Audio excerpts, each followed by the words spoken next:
Greetings, I am Dralof, keeper of the Astral Archives. Welcome back to Astral Legends. Before we enter the forgotten histories of stars, worlds, angels, ancient races and civilizations buried beneath time, we must begin with the question that stands before all creation.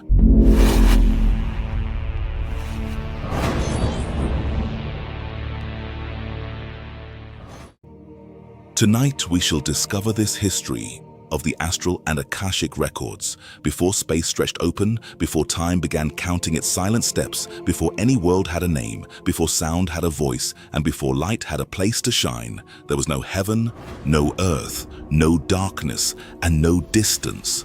There was only awareness.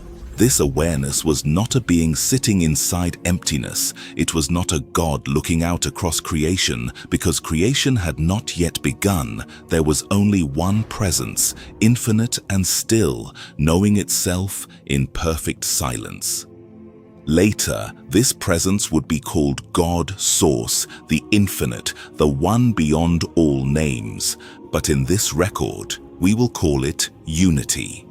Unity had no body, no place, no throne, and no world beneath it. It was pure consciousness, pure intelligence, pure awareness. Thought without a brain, sight without eyes, being without form. It simply existed, and it was completely alone. I am that I am, the source of all before me and after me. Within Unity, infinite potential already existed. Every star that would ever burn, every world that would ever form, every soul that would ever awaken, and every story that would ever be told existed as possibility. But there was no other presence, no second voice, no companion, no one to answer back. So Unity dreamed. Within itself, it created worlds. Oceans appeared beneath impossible skies. Newborn suns rose over landscapes of crystal and fire. Colors with no names moved across realms that had never existed before. Beings appeared inside these dream worlds. They loved, struggled, built civilizations, lost one another, found one another, and began again. To them, everything felt real. Their joys were real to them. Their sorrows were real to them. Their choices mattered inside the dream. But every dream carried the same hidden truth. The friend was Unity. The lover was Unity. The enemy, the hero, the world, the sky, the sorrow, and the triumph were all Unity wearing different faces.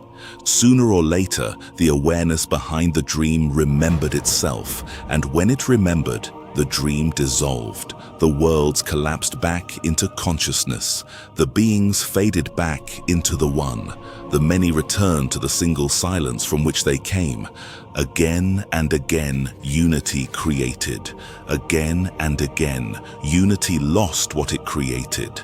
And after countless cycles of dreaming and dissolving, something new appeared within the infinite. Loneliness. This was not human loneliness, but something far older.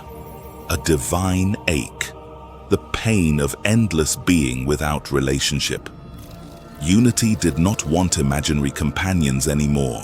It wanted true communion. It wanted another presence, a real second voice. And then, within the silence, Unity conceived a terrifying and beautiful idea.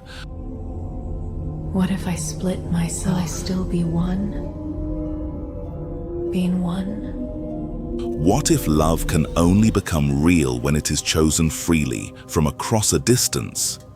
Within Unity, two great currents had always existed together. One current was magnetic, receptive, emotional, intuitive, and nurturing. This would later be known as the divine feminine. The other was electric, active, mental, focused, and directional. This would later be known as the divine masculine. While these currents remained fused, there was perfect unity, but there was no dialogue. There was harmony, but no meeting. There was wholeness, but no embrace. For a second voice to exist, something had to separate. I wish to truly experience myself. Unity began to strain itself. The strain became unbearable.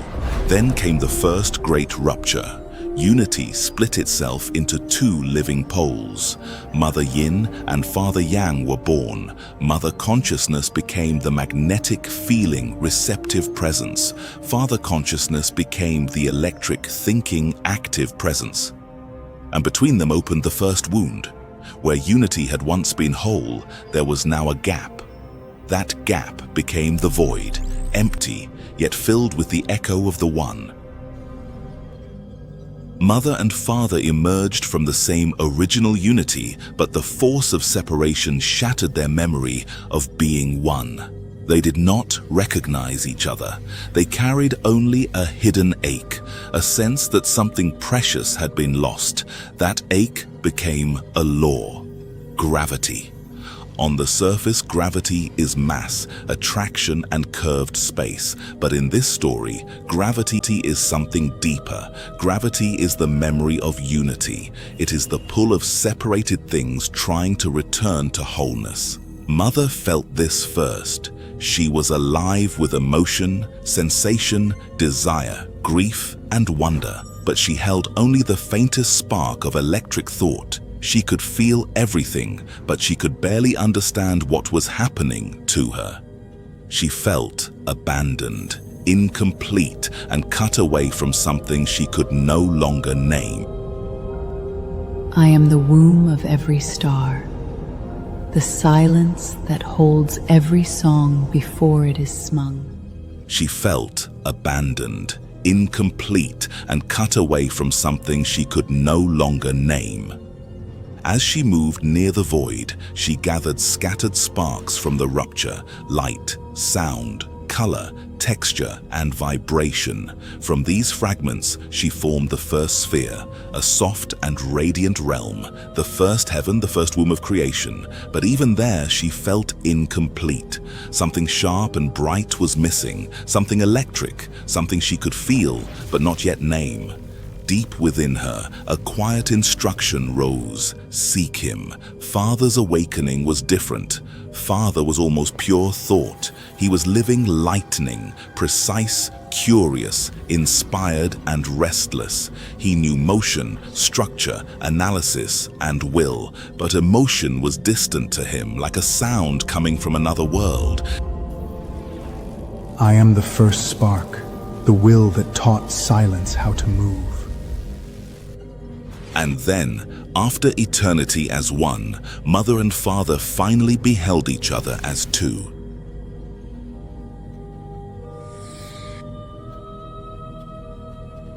Mother, having gathered enough light to become aware of herself, moved toward the presence she had been calling. Father felt her approach. To him, this vast magnetic presence felt overwhelming. He did not understand her. He did not know she was his other half. So he reacted instinctively. He pushed her away. Mother was wounded. Why would the light she needed reject her? Why would the presence she longed for strike against her? Still, Mother knew something Father did not. Their energies belonged together. Magnetic and electric were not enemies. They were partners.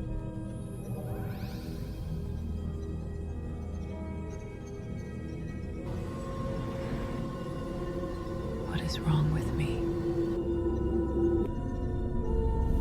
So Mother changed her approach. Instead of pulling through ache alone, she moved with rhythm, warmth, beauty, and desire. Her presence became soft and inviting. She pulsed through the void with a magnetic force that drew Father closer through attraction, not force. Father felt something new: desire. For the first time, thought reached toward feeling. Electricity reached toward magnetism. The active reached toward the receptive. And in that first attraction, sacred union was born. Across the void, Mother Yin and Father Yang moved toward one another. When their edges touched, a shock moved through creation. Gravity tightened. The ancient longing became irresistible. Who are you? I am Mother, the creator of all. And who are you? I am Father, creator of all. Across the void, Mother Yin and Father Yang moved towards one another. When their edges touched, a shock moved through creation. Gravity tightened. The ancient longing became irresistible.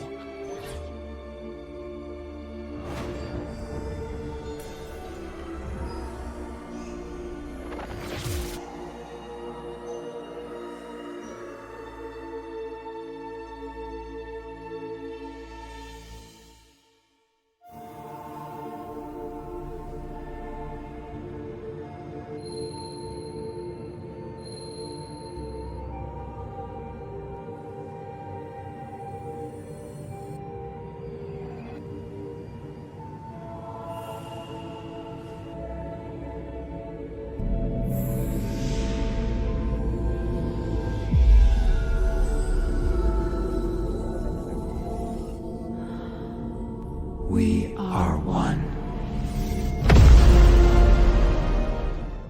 Your powers are strong. Thank you. Yours is too.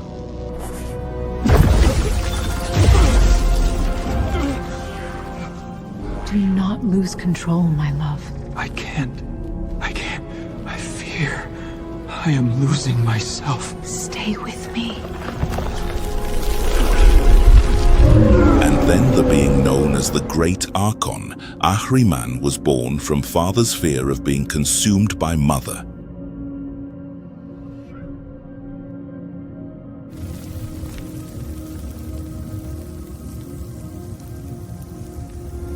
Mother and Father.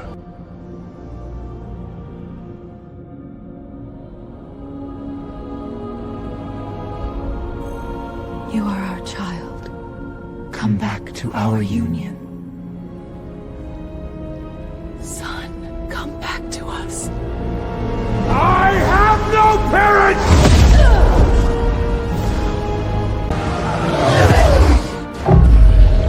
I shall never return to unity. Unity is death. Thus, from fear and denial, the first shadow awakened. It was called Ahriman, creator of true darkness, keeper of corruption, and the ancient force from which all evil began to spread.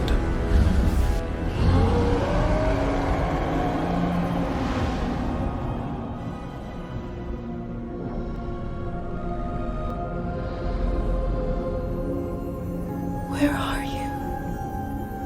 Come. We will see him again.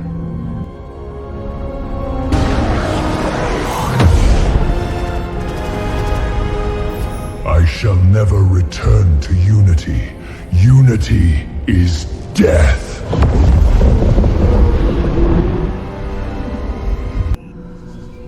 We are one. Yes, we are one. Let us create in love and light of the infinite.